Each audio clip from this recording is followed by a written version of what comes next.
komunikasi. Kata demi kata membentuk makna, isyarat dan suara jembatan rasa. Assalamualaikum warahmatullahi wabarakatuh. Selamat bergabung di channel Ensiklopedia Komunikasi. Saluran yang membahas khasanah keilmuan komunikasi dari aspek teori, penerapan dalam penelitian, dan aplikasi dalam kehidupan.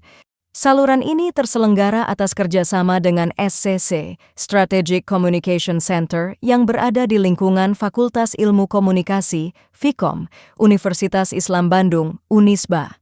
Terima kasih atas dukungan Anda sehingga channel ini semakin produktif. Wassalamualaikum warahmatullahi wabarakatuh. Menguat komunikasi interpersonal. Halo, sahabat komunikasi. Selamat datang kembali di Ensiklopedia Komunikasi. Episode kali ini, kita akan membahas topik yang sangat dekat dengan kehidupan kita, komunikasi interpersonal. Pernahkah kamu bertanya-tanya, mengapa ada orang yang begitu mudah membangun hubungan baik, sementara yang lain sering salah paham? Atau, bagaimana cara komunikasi yang tepat bisa mengubah hidup kita? Di episode ini, kita akan mengupas tuntas apa itu komunikasi interpersonal, bagaimana ilmu ini digunakan dalam penelitian, dan caranya diterapkan dalam kehidupan sehari-hari. Plus, ada tips praktis yang bisa langsung kamu coba.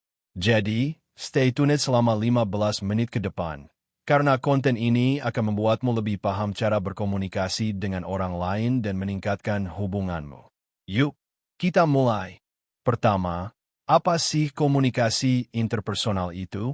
Secara sederhana, komunikasi interpersonal adalah proses pertukaran informasi, perasaan, dan makna antara dua orang atau lebih, biasanya secara langsung, baik lisan, tulisan, maupun nonverbal.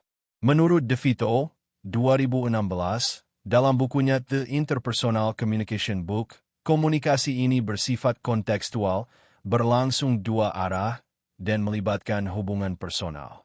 Artinya, ini bukan sekadar ngobrol biasa, tapi ada dinamika emosi, kepercayaan, dan tujuan di dalamnya. Ciri utama komunikasi interpersonal adalah 1. Keterlibatan pribadi. Kamu benar-benar hadir dalam percakapan, bukan hanya mendengar tapi juga memahami. 2. Kontekstual. Situasi, budaya, dan hubungan memengaruhi cara kita berkomunikasi. Misalnya, ngobrol sama teman beda dengan ngobrol sama bos. Kan? 3. Feedback langsung. Kamu bisa lihat reaksi lawan bicara secara instan, seperti senyum atau muka bingung. Ada beberapa teori penting yang membantu kita memahami komunikasi interpersonal. 1. Teori penetrasi sosial, menggambarkan hubungan seperti bawang. Kita mulai dengan topik ringan, lalu semakin dalam seiring waktu melalui pengungkapan diri. 2. Teori reduksi ketidakpastian, menjelaskan bagaimana kita mengurangi ketidakpastian saat bertemu orang baru dengan bertanya dan berbagi informasi. 3. Teori akomodasi komunikasi, kita menyesuaikan gaya bicara untuk mendekatkan atau membedakan diri dari orang lain, tergantung situasi. Mengapa ini penting? Karena komunikasi interpersonal adalah fondasi hubungan manusia. Bayangkan, tanpa komunikasi yang baik, hubungan dengan keluarga, teman, atau pasangan bisa renggang. Menariknya, ilmu ini juga jadi bahan penelitian serius di dunia akademik. Yuk, kita lihat bagaimana komunikasi interpersonal digunakan dalam penelitian. Di dunia penelitian komunikasi, komunikasi interpersonal sering jadi fokus karena memengaruhi banyak aspek kehidupan. Menurut Burleson, 2010, dalam Handbook of Interpersonal Communication, komunikasi interpersonal dipelajari untuk memahami konflik, kepuasan hubungan, dan dukungan sosial.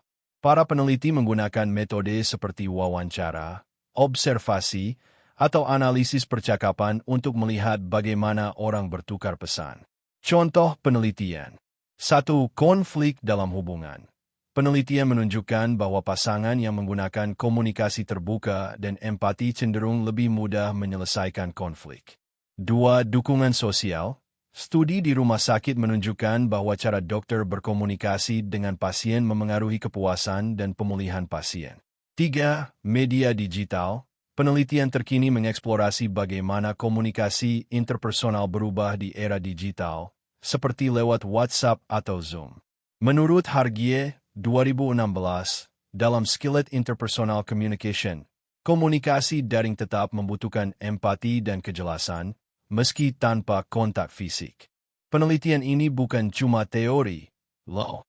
Hasilnya dipakai untuk melatih profesional, seperti dokter, konselor, atau manajer, agar komunikasi mereka lebih efektif. Jadi, ilmu ini punya dampak nyata. Sekarang, bagaimana kita bisa menerapkan komunikasi interpersonal dalam kehidupan sehari-hari? Ini dia 3 tips praktis yang bisa langsung Anda coba. 1. Dengarkan dengan empati. Menurut Rogers, 1951, dalam teori client-centered therapy, mendengarkan dengan penuh perhatian dan tanpa menghakimi membuat lawan bicara merasa dihargai. Contoh, kalau teman curhat, jangan buru-buru kasih solusi, tapi dengarkan dulu sampai selesai. 2. Perhatikan bahasa tubuh. Penelitian menunjukkan bahwa 55% komunikasi adalah non-verbal. Jadi, perhatikan ekspresi wajah, kontak mata, dan gesturmu. Misalnya, senyum tulus bisa bikin orang lain nyaman. 3. Jelaskan dengan gamblang, hindari asumsi. Kalau lagi diskusi sama rekan kerja, pastikan pesanmu jelas dan tanyakan apakah mereka paham.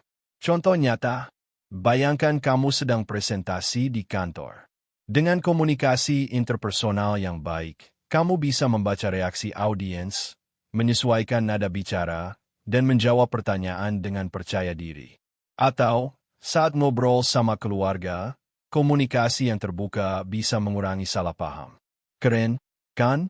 Dengan memahami komunikasi interpersonal, Anda bisa 1. Membangun hubungan yang lebih harmonis dengan teman, keluarga, atau pasangan. 2. Menyelesaikan konflik dengan lebih elegan. 3. Meningkatkan kepercayaan diri dalam berbicara di depan umum atau situasi profesional. Nah, sahabat komunikasi, itu tadi pembahasan tentang komunikasi interpersonal.